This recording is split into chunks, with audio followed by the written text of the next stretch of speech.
Morning বন্ধুরা, সবাই কেমন আছো? আশা করি সবাই ভালো আছো। চলো আজকে ছোট্ট একটা রেসিপি তোমাদের সাথে নিয়ে এসেছি, চলো সাথে থাকো, দেখতে থাকো।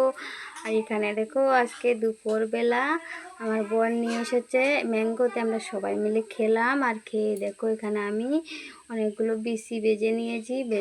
চলো বিচিগুলো বেজে নিয়েছি। আর এখানে দেখো দেখো বিচিগুলোর খোসা কিভাবে ছাড়াবো। এটা তো শিমের বিচি, হাত দিয়ে তো ছাড়ানো যাবে না, তাই জন্য আমি একটা দেখো বড় পনিরের ডিবা নিয়েছি। ডিবা নিয়ে ডিবাতে সবগুলো বিচি মুট করে দিয়ে দিচ্ছি। আর দিয়ে আমি ওখানে নেবো শিলনোড়া, যে লোড়া আসে না, লোড়াটা নেব। আমরা বলি পুঁতাটা নেবো। আর পুঁতাটা নিয়ে পুঁতা দিয়ে ভালো করে বিচির খোসাগুলো ছাড়িয়ে নেব। আর এখানে দেখো আমার মোটামুটি হয়ে গেছে। আর এখানে দেখো একবার করেছিলাম, করে ভালো করে ঝেড়ে নেব। এই যে বাদাগুলো বেরিয়েছে না, সেগুলো পালিয়ে আবার নতুন করে দেব, তাহলে ভালো করে পরিষ্কার হয়ে যাবে। আর এখানে দেখো কতগুলো নোংরা বেরিয়েছে, বিচির খোসাগুলো বেরিয়েছে। আর এখানে দেখো ওগুলো কত সুন্দর দেখো, আজকে বিচি আলাদা হয়ে গেছে আর এদিকে খোসা আলাদা হয়ে গেছে, কত সুন্দর। আর এবারে আমি আরেকবার করে নিয়েছি। আর দেখো পুরো রয়েছে, এক দুইটাতে রয়েছে, এটা কিছু হবে না, সিদ্ধ হলে এটা খেতে সময় ফেলে দিলে হবে। আর এখানে দেখো কত সুন্দর বিচিগুলো খোসা দুই টুকরো হয়ে গেছে। আর আমার দুই মেয়ে দেখো হাতাচ্ছে বিচিগুলো, যে ভালো লাগছে, ওরা হাতাচ্ছে দেখো দুজনে। আমি বলছি কি একটু ক্যামেরার সামনে নিয়ে আসতে, দেখো দুজনে একজনে করে নিয়ে আসছে, একজনে একটা নিচ্ছে, দুজনে দুটা নিচ্ছে, এই বলে আমি নেব, সেই বলে আমি নেব, দুজনে এরকম করে দেখো হাতাচ্ছে বিচিগুলো। আর কিছু খেয়েছি। আর এখানে দেখো আমি একটা লাউ নিয়েছি, মিষ্টি লাউ। আর মিষ্টি লাউ দিয়ে দেখো আজকে বিচি দিয়ে রান্না করব।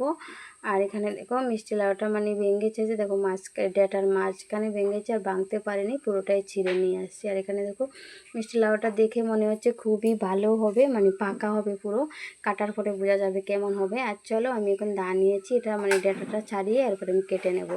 আর চলো, সত্যি মিষ্টি লাউটা দেখো পুরো লাল, মানে পুরো পাকা। আমি তো ভাবছি পাকা হবে না। তো এই মিষ্টি লাউটা যদি আমি সংক্রান্তির দিন গেটের সাথে দিতাম তাহলে ভালো হতো, কাটতে কাটতে আমি ভাবছি, আমি আগে ভাবিনি এত ফাঁকা যে হবে এটা গেটের দিন, সংক্রান্তির দিন গেটের সাথে একটু মিষ্টি লাউটা যদি বেশি পাকা হয় তাহলে গেটটা সুন্দর হয়। আর এখানে দেখো আমি এখন চুলে নিয়েছি সবগুলো, আরও অনেক কিছু নিলাম। আমার ছোটো মেয়ে কী করেছে, ক্যামেরাটা অন করেও ধরে রেখে দিয়েছে। আর আমি তো ভাবছি হচ্ছে, আর ও কখন এসে ক্যামেরাটা বন্ধ করে বন্ধ করে দিয়েছে আমি জানি না। তাই মাঝে মাঝে কিছুটা জিনিস ছাড়ানো হয়ে গেছে। পুরো মিষ্টি লাউটা 4 টুকরা করে সুন্দর করে এখানে মেলে রেখেছি। আর দেখতেও তো সুন্দর হয়েছে, কিন্তু আমি ভাবছি হয়েছে ভিডিও, কিন্তু ভিডিও বন্ধ করে রেখে দিয়েছে আমার মেয়ে, কখন এসে আমি জানি না।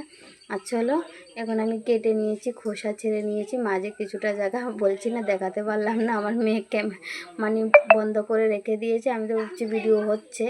আর এখানে দেখো আমি কেটে কেটে নিয়েছি, পরে আবার করলাম, দুটো ছিল ওটাকে কেটে দেখালাম। আর চলো পুরো লাল হয়ে গেছে বিচিটা। আর এদিকে দেখো আমি কিছুটা বিচি ভালো করে ধুয়ে নেব, ভিজানোর জন্য। চলো এখন আমি সবগুলো কেটে নিয়েছি। আর এখন দেখো আমার কাটা হয়ে গেছে, ধুয়ে পরিষ্কার করে তুলে নিয়েছি দেখো। আর এদিকে দেখো আমি আবার কড়াইও চাপিয়ে দিয়েছি, রান্না করবো, তাই দেখো কড়াই চাপিয়ে দিয়েছি। কড়াইটা শুকালে পরে শুকাবে না, আমি একটু জল দেবো, জল দিয়ে বিচিগুলো একটু সিদ্ধ করে নেবো, নাহলে লাউয়ের সাথে বিচিগুলো সিদ্ধ হতে সময় লাগে, বিচি সিদ্ধ হতে সময় লাগে, তাই বিচিগুলোকে আলাদা আমি সিদ্ধ করে নিয়েছি। দেখো জল দিয়ে উনুনে বসিয়ে দিয়েছি, ওটা সিদ্ধ হচ্ছে। আর অন্য একটা উনুনে দিয়ে দিয়েছি তেজপাতা, শুকনো লঙ্কা ভেজে নিচ্ছি। আর এদিকে রান্না বসিয়ে দেবো। আর এদিকে বিচি সিদ্ধ হবে, আর এদিকে আমার মিষ্টি লাউটা মোটামুটি সিদ্ধ হয়ে যাবে, তাই দুটোটা একসঙ্গে হয়ে যাবে। এদিকে বিচিও দিয়ে দেবো, মিষ্টি লাউটা হয়ে যাবে। আর এখানে দেখো আমি মিষ্টি লাউ চাপিয়েও দিলাম, এক এক করে সবগুলো দিয়ে দিচ্ছি। আর মিষ্টিটাও পানির জলগুলো যদি পড়ে না তাহলে তারপরে সিদ্ধ হয়ে যায়, তাই আমি জলগুলো দিইনি, একটু পরে দেবো, কোনো বিচু দেবো তো, তাই এখানে একটু দেখো লাড়িয়ে চাড়িয়ে নিচ্ছি। নিয়ে ওখানে আমার বিচিগুলো সিদ্ধ হয়ে গেছে ওদিকে, ওখানে আমি বিচিগুলো দেবো। আর এদিকে বিচি কিন্তু দেখাতে পারিনি, আমি নামিয়ে নিয়েছি। চলো আর এখানে দেখো লবণ, হলুদ, মরিচ দিয়ে দিচ্ছি আস্তে আস্তে, এক এক করে সবগুলো দিয়ে দিচ্ছি। এদিকে আমি ভালো করে সাঁতলিয়ে নিচ্ছি মিষ্টি লাউটা। আর ওদিকে দেখো আমার বিচিও সিদ্ধ হয়ে গেছে মোটামুটি। এখন ভাবছি বিচিটা দিয়ে দেবো, বিচিটা দিয়ে এরপরে ডেকে রাখবো। আর মিষ্টি লাউ রান্না করতে কিন্তু বেশি সময় লাগে না। এদিকে দেখো আমার বিচি সিদ্ধ হয়ে গেছে, বিচিগুলো আমি দিয়ে দিয়েছি। আর বিচি দিয়ে একটু নাড়িয়ে চাড়িয়ে আমি ডেকে রাখবো। তো বিচিগুলো দিয়ে এখন আমি একটু নাড়বো। চেনি রেডি করে নিয়েছি, দেখুন নেড়ে চেড়ে একটু ভালো করে বিচির সাথে মিশিয়ে দেবো, মিশিয়ে তারপরে দিয়ে দেবো একটু জল, সিদ্ধ হলে ওরকম দেবো না, একটু সময় ডেকে রাখবো। আর ডাকা সিদ্ধ হয়ে গেলে এরপরে আমি দিয়ে দেবো। আর এখানে দেখো ডেকে রেখেছি, সিদ্ধ হয়ে গেছে, দেখো মশলাগুলো খুব সুন্দর সিদ্ধ হয়ে গেছে। এখন আমি দিয়ে দেবো একটু জল দিয়ে আমি ভালো করে সিদ্ধ করে এরপরে নামিয়ে নেবো। আর এদিকে আমার বর আজকে ঘরের লাইট ঠিক করছে। আমাদের নতুন ঘরের লাইট টাইট লাগানি হয়নি রাত্রেবেলা, দিনের বেলা তো লাইট লাগে না, রাত্রেবেলা তো লাইট ছাড়া হয় না, তাই নতুন করে লাইট আজকে লাগানি হচ্ছে। তাই আমি দেখছি মাঝে মাঝে মানে ঠিকঠাক আছে কি। আর এদিকে দেখো আমার রান্নাটাও হয়ে যাচ্ছে।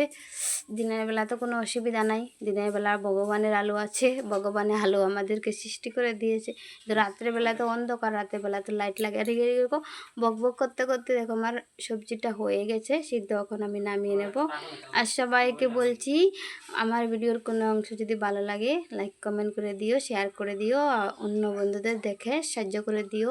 সবার পাশে থাকো, আমি সবার পাশে আছি। সবাই ভালো থেকো, সুস্থ থেকো। অন্য ভিডিওতে দেখা হবে।